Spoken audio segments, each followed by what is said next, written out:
তো আমি রেডি হয়ে গেছি আর ভেতরে এবি রেডি হচ্ছে, আমি ওয়েট করছি। আর এখন 3:15 বাজে। আমরা একটু তাড়াতাড়ি রেডি হয়ে গেলাম কারণ এক্স্যাক্ট 4:30-তে ঠাকুরমশাই আমাদেরকে ডেকেছেন।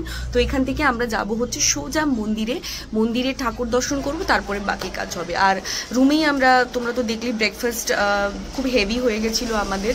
তো তারপরে আমরা একটু স্ন্যাক্স অর্ডার করেছিলাম, ওটাই আমাদের লাঞ্চ হয়ে গেছে।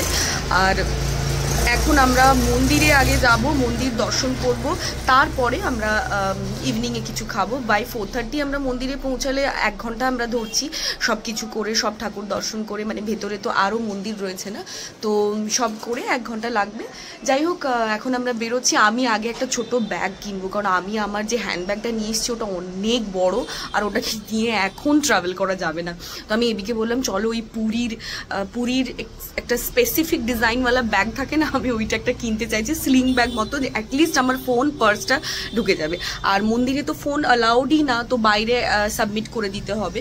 তো যাই হোক, একটা ব্যাগ কিনবো, তারপরে মন্দিরে যাব। তো হাতে একটু সময় নিয়েই বেরোলাম, চলো আমরা বেরোই। তো আমরা বেরিয়ে পড়েছি মন্দিরের উদ্দেশ্যে, একটু হেঁটে হেঁটেই যাচ্ছি। এটা এমন একটা জায়গা, একটু ভেতর দিকে হলেও বাজারের উপরেই, তো একটু এগোলেই সব দোকানপত্র সব থাকবে।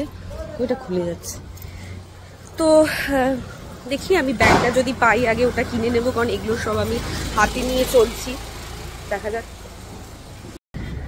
আমরা তো বেরিয়ে পড়েছিলাম আর ঠাকুরমশাইকে ফোন করলাম। ঠাকুরমশাই বললেন যে আধা ঘন্টা একটু লেট করে আসতে, কারণ 5টার সময় ওই ধ্বজা চেঞ্জ হয় না, যে প্রত্যেক দিন 5টার সময় ওই মন্দিরের ধ্বজাটা চেঞ্জ হয়, তারপরে হচ্ছে দর্শন।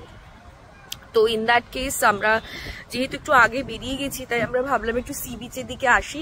যদিও অনেক রোদ আছে, কিন্তু রোদটা খুব একটা গায়ে লাগছে না। সি বিচে সব কিছু এখন বন্ধ, আর আমার পেছনে দেখতেই পাচ্ছ সমুদ্র।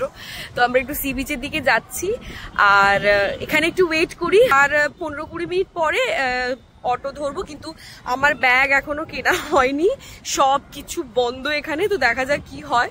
মাঝখান থেকে আবার একটা জলের বোতল কিনে ফেলেছি, খুব জল তেষ্টা পাচ্ছিল। তো চলো কিছুক্ষণ বসি আর তোমাদেরকে দাঁড়াও সমুদ্রটা দেখাই। এখানে দেখো কি সুন্দর স্যান্ড আর্ট হচ্ছে, এখানে স্যান্ড আর্ট বানাচ্ছে, আর এই হচ্ছে সমুদ্র। এখন এই দুপুরবেলা, অলমোস্ট দুপুরবেলা বলবো না, এখন প্রায় 4টে বাজতে যায়, 4টে বাজতে আর 5-10 মিনিট বাকি। এই হচ্ছে সমুদ্রের ভাইব, পুরীর সি বিচের এখন ভাইব। সব কিছু ফাঁকা, হেভি। ওইদিকে খুঁজছে কোথাও বসার জায়গা আছে কিনা, কিন্তু হ্যাঁ প্রচুর লোকজন রয়েছে যারা এখানে এখনো চান করছে। আর এখানে দেখো সব বন্ধ, সন্ধ্যেবেলার দিকে সব খুলবে। আমরা সন্ধ্যেবেলায় আসবো, কিন্তু খুব ভাল লাগছে এরকম একটা সময় এসে, ফাঁকা সময়ে এসে খুব ভাল লাগছে। চলো দেখি কোথাও বসার জায়গা পাই কিনা, একটু বসতে হবে, কারণ অনেকক্ষণই আমরা হেঁটে হেঁটেই বেরিয়েছি একরকম, মানে হোটেল থেকে বেরিয়ে একরকম হেঁটে হেঁটেই আমরা এদিক ওদিক করছি। তো এবার একটু বসতে হবে, যেহেতু ঠাকুরমশাই বলে দিলেন যে কিছুক্ষণ দেরি হবে।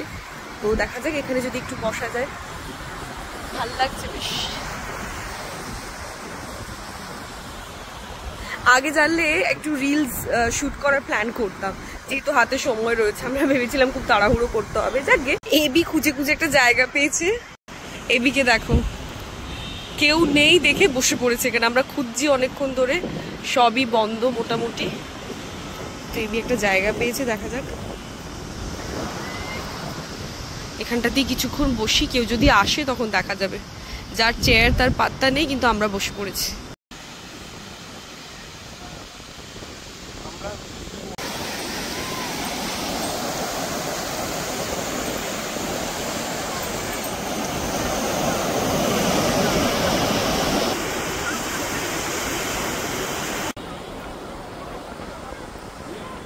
আমরা চললাম মন্দিরের উদ্দেশ্যে।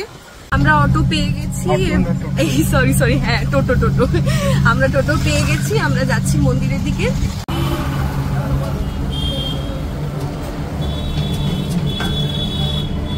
পুজো দিয়ে যতক্ষণে আমরা ফিরবো, আশা করি ততক্ষণে সব দোকানগুলো খুলে যাবে। দেখি